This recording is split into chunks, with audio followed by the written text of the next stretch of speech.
times in this game. It's the Patriots going up against the Vikings. The opening kick is straight ahead, so it's time to turn it over to my colleagues, Brandon Guyton and Charles Davis with the call. Gentlemen. Okay, Larry, thank you. We are indeed at the beautiful state-of-the-art U.S. Bank Stadium in Minneapolis. Tonight, we reach the unofficial midway point of the season with a good Monday night battle.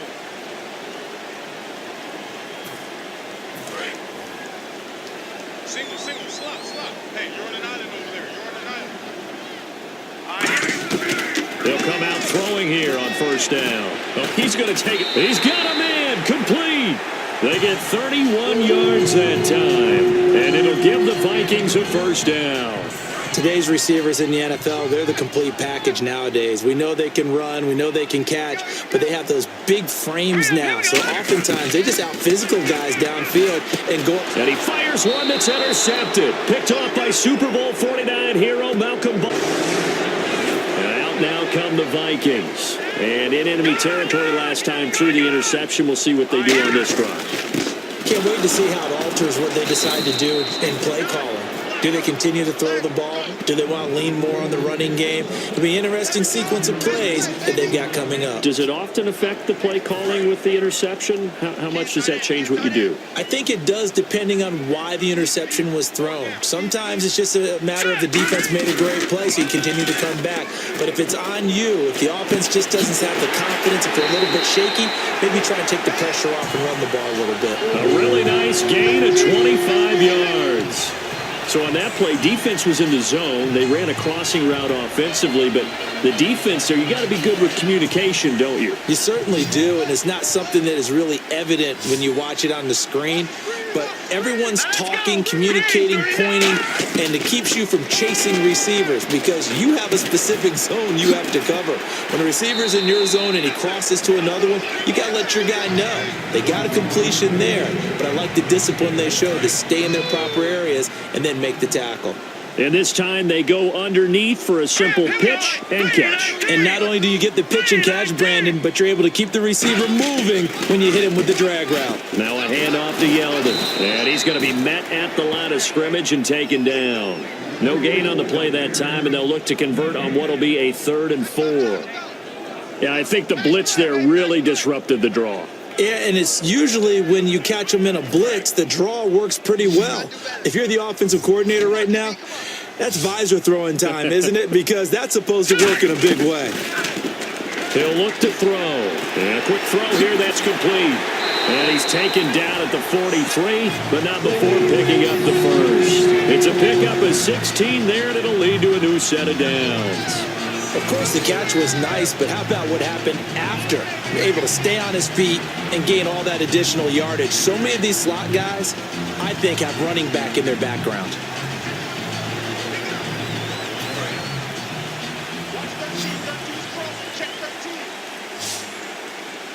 Single receiver. Hurry up, here we go. 3-19. 3-19.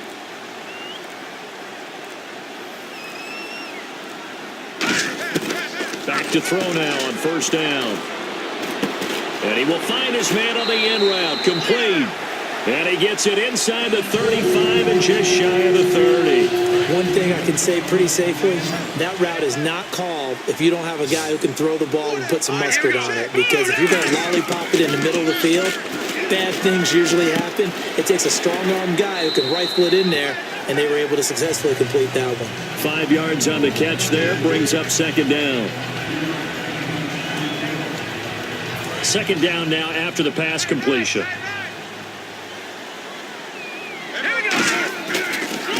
On the run, it's Yeldon. And not much of a hole there as he gets it down to about the 24-yard line. It'll be a pickup of a couple, and it leaves him with a 3rd and 3. The best defensive linemen, they play with great leverage so they can get low and not get bowled over by offensive linemen. They have excellent hands. They can throw people off on a play. We just saw a great example of a really good run stop by a guy playing the defensive tackle position. And he will have the first before he's brought down right on the chalk of the 20. Well, they've had a great, impressive drive going here, and that pickup ensures the drive continues. And not only do you continue the drive, which is demoralizing for the guys on the defensive side of the ball right now, but you make your own defense happy. They're able to get a little more rest over on the sidelines while this one continues downfield. Seeing that play and understanding just how tough it is to cover tight ends, especially the ones running around the NFL nowadays, makes me glad I didn't make it in that league. I would have had a really difficult time. But now you get to sit up here with me. Yeah, and that's fun, isn't it? And what a really nice gain right there on first down for them. Brings up a nice second down for them. Well, just play after play after play on this long drive for the offense. They'll look to throw for it on 3rd and 1. He rifles one that's intercepted. Picked off by Duron Harmon. And he'll go. Now the Vikings offense works their way back onto the field. And 2 interceptions already here in this first half. That's got to affect him a little bit, right? He's got to be thinking about it. He's got to be thinking about it, but most of the good ones, they find a way to put it aside. They're not happy about it by any stretch of the imagination. They find a way to put it aside and continue to play their game. Can he put it aside? Let's find out. Yeldon, the lone running back. And he'll get it up the middle. And he'll be brought down just shy of the 45. It's a 6-yard pickup, but it gets him to 2nd and 4. Second down following the run. Some runs are blocked so well, you almost forget that someone has to carry the ball to gain the yardage. The leverage by the offensive line to create space up front, really well done. That one good for the completion percentage, but no gain. It'll be 3rd down. And that's when it's fun to play defense. When you're able to diagnose a play right from the beginning, get all your guys to the football, and spill the play, that's when you have a lot of fun playing on that side of the ball. And he goes down. It's a Patriots sack. It'll be a loss of 8. And now out comes Minnesota. And a tight game after punting last time. See if they can get something going on this drive. As they head to the field now, with the game this close, you've got to feel there's a sense of urgency for them going on offense right now. But they have to do it without letting panic creep in and affect their play. Here we go.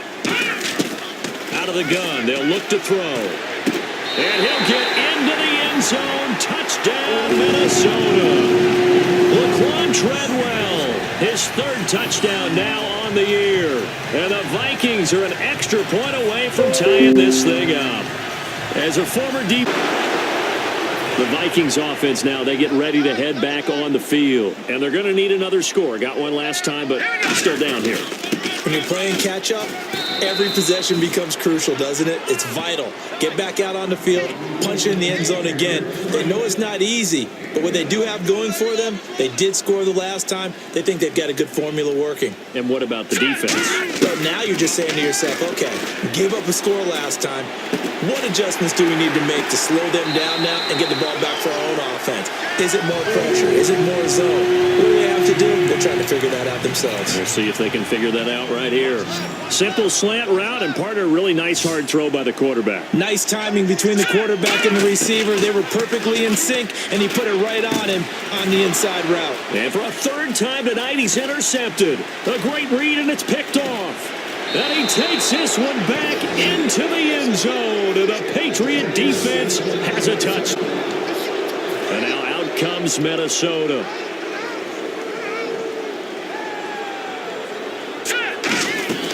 They'll start out on the ground. It's T.J. Yeldon. Give him a couple on the carry there. 2nd and 8.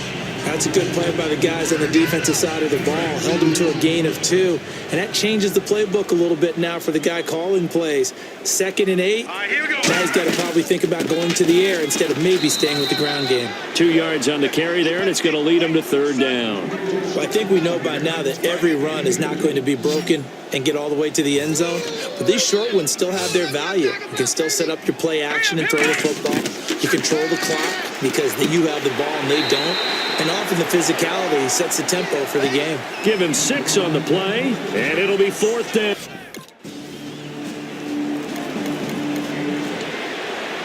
And the Vikings now heading onto the field. And they're coming off a 3 and out, my friend. I think they've got to look at that play sheet and go to a spot that they haven't gone before.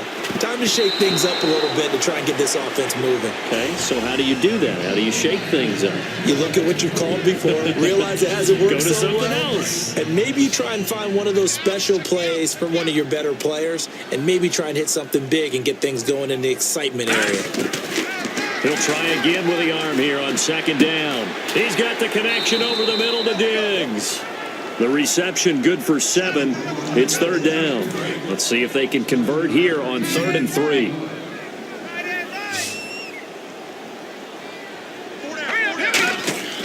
Back to throw here. And he's able to find Diggs. And he picks up the first before he's taken down at the 29.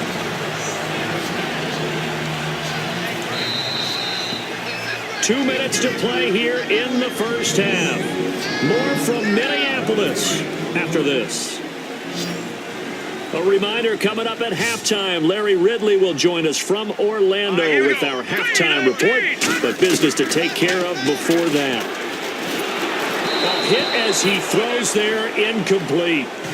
When defenses get to the quarterback that quickly, a lot of times it's called a jailbreak. It wasn't quite that fast, but fast enough that he had no time to look downfield and set himself to throw the ball. And as he tried to do that, he was hit, and it forced an incompletion. And incomplete there. A nice hit. Jars the ball free and brings up third down.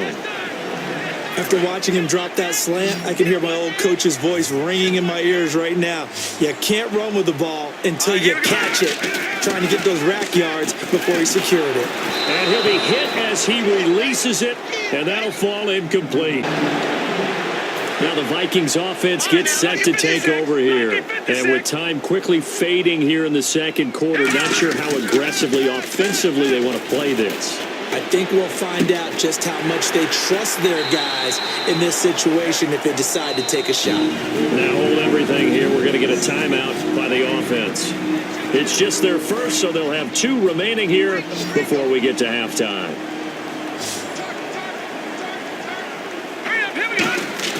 Now a play fake here on first down. And it pops free. The collision there jarred the ball loose and brings up second down. Unable to connect on the first down pass play. Now it's second down. Today's NFL, these big guys are featured receivers. They move them all over the place to try and find good matchups. And they had one. They were just unable to complete the pass. And second and 10. He'll look to throw again. Left side caught by Diggs. And he's taken down, but not before he gets this into enemy territory across the 40. Now whistles come in. We're going to get a timeout here by the offense. So that means they're down to 1 remaining here as we head toward halftime. And now a first down following that long gain. Yeldon, the lone running back. They'll look to throw. And this is incomplete with a clock showing just 3 seconds left. It's the Vikings' turn on offense. We get ready for their first possession of the second half. They were able to get the stop defensively. Now a chance really to set the tone here in quarter 3. They can really take charge, can't they? And this is probably how it was drawn up at the half. I think we can go inside the locker room, all right? And I think we would see up on the grease boards, stop them defensively, get the ball back for the offense, and let's go downfield and score. Seems simple, right? The last part, we have to find out if that's going to happen. But the first part worked to perfection. Did exactly what they wanted, and now their offense has to pay it off. See if they can get the latter 50%. Now that was well defended, and as a cornerback, what you're taught when you see a wide receiver screen, either you get underneath the play before the blocking forms, or you're going to have to fight your way through it by getting through some... That's caught inside the 20. A big gain of 31 on third down. Well, even after all those interceptions, he's not deterred, still confident to go deep at work there. I think all the old rules about playing that position still apply. If things go wrong, you still act like you're the best player out on the field. You still carry that supreme arrogance with you and continue to fire the ball. I've seen guys have games like this, and this is where you find out if you're great or not. Can you overcome some interceptions and still lead your team to victory? They'll look to throw. Caught on the right side by Treadwell. No gain that time on the completion, and it'll be third down. The defense loves to hang their hat on that, don't they? You get a guy that catches the ball, but you stop him for no gain. Without a doubt, because they're also used to trying to catch people after the catch, and they miss. And that turns into what? A huge play. We've seen it so many times. In this case, though, catch was made, put down right on the spot. Holding offense. So a little grabbing there, but this time it goes against the offense for holding. It's a loss of 10 yards on the play, and it's third down. Now a shotgun snap as they'll look to throw. And he couldn't hang on to it through the contact. Incomplete. And now out comes Minnesota. And last time able to get 3. It's not what they wanted. They wanted 6, but they got at least something. They mustered something out of the drive. They'll take it. I like the way you've described it. Not ideal, but they'll take it. Anything to put some points on the board. But this time on offense, they don't even want to see the field goal kicker trot on the field. They want that ball in the end zone. Yeah, they'll be going for 6. Looking to throw. Oh, there's that man again. It's complete. And down inside the 15 it goes. Partner, they weren't quite in the red zone, but things are starting to get condensed on the field. Throwing the corner route there. Really nice play because it gives them a little bit of room to complete it. They'll try the right side here with Yeldon. Give them 11 on the gain there. And the Vikings are going to have it now, first and goal.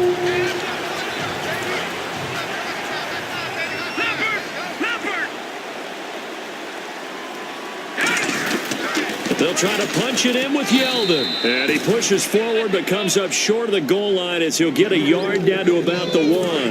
It is definitely hard to find space near the goal line. You always want to have a guy in the game running it who can create his own.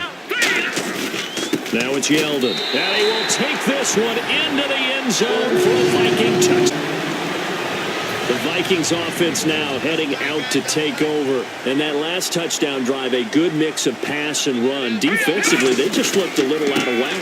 And it's so hard to stay up with an offense that has things going so well, where you're guessing and guessing wrong play after play. So what you need is someone on the defensive side of the ball, a leader, right? to make a big play. Yeah. Throw that balance out of whack. That's what you're looking for now. Not worrying so much about guessing what the play call is. No gain that time, and it leaves him with 3rd and 11 coming up. Well, he didn't make headway on that one, but he's had plenty of carries all night long. I just wonder if maybe he's a little bit tired from toting the rock that much. On 3rd down, he'll drop to throw. And incomplete. The contact made the ball roam free and brings up 4th down. And now out comes Minnesota.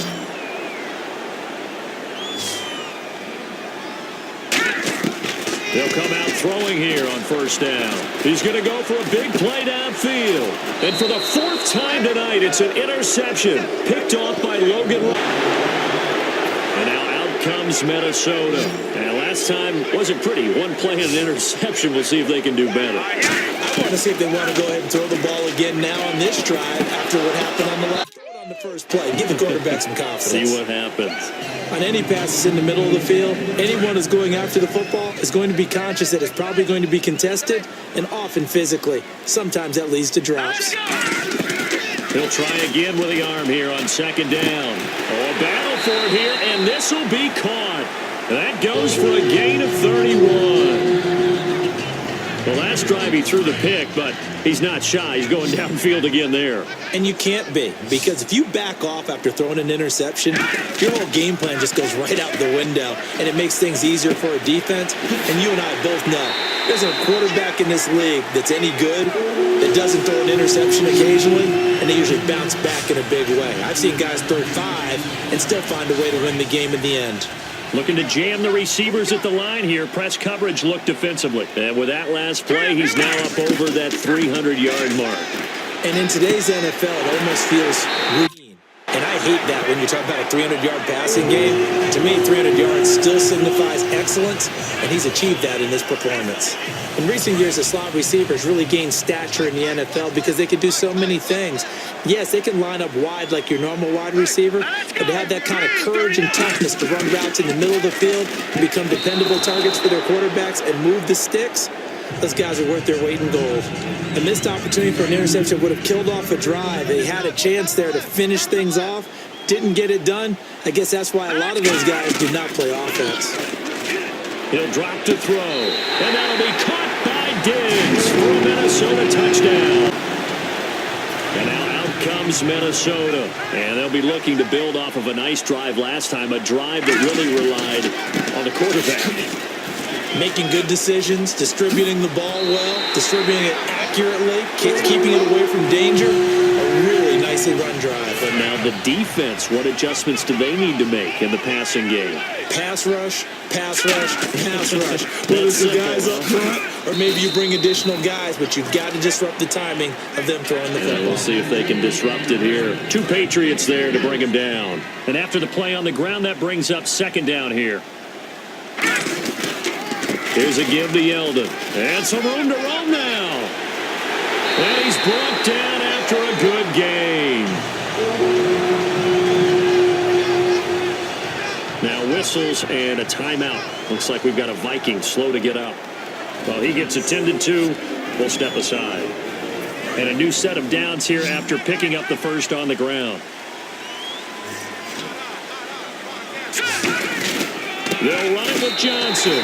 And he will fight his way into the end zone for a touchdown. Now the Minnesota offense set to take over again. And that recipe on their last drive that resulted in a touchdown looked pretty good. So they'll be hoping to do that once more. And it takes me back to when we sat with the offensive coordinator and the head coach. They felt pretty good about their game plan and thought there were some holes in the defense, and they exploited them the last time out. Let's see if they can come back and put together a similar drive. And we'll see if they can do just that.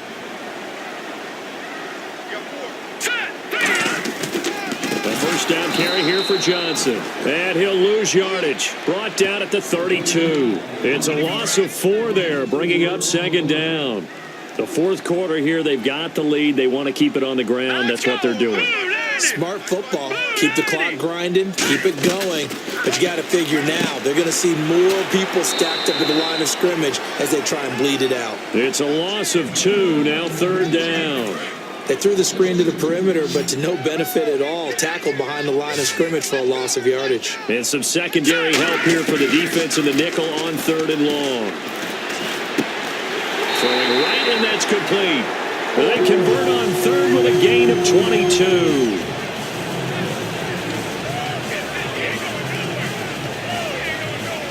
So after that big play, let's see if they can catch their defense maybe on their heels.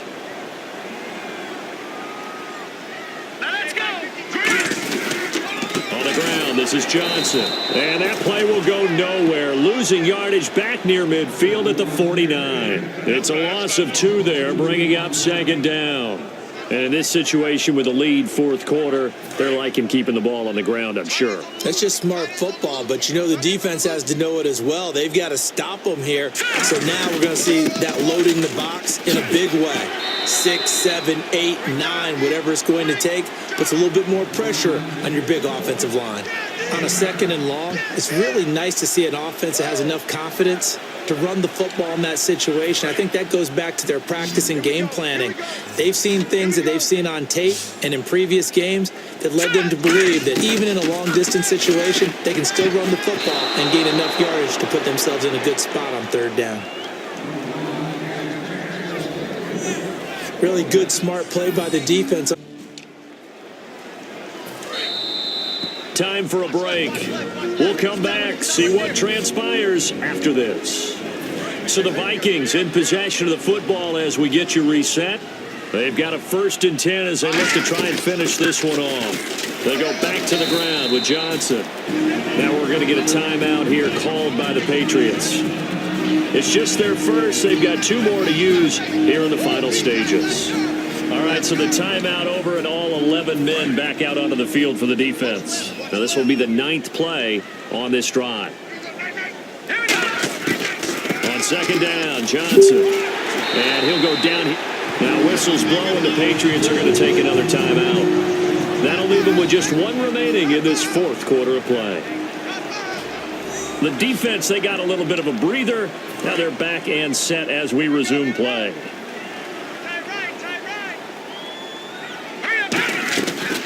They'll run it now out of the gun.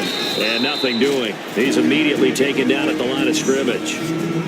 And now following that timeout, the defense back out onto the field. And a really long drive here, and it goes on and on. They'll run it now out of the gun. And here's another tackle made at the line. So they're converging well on the football now. No gain on the play there, so that doesn't help. Now they're looking up at a 3rd and 9 situation.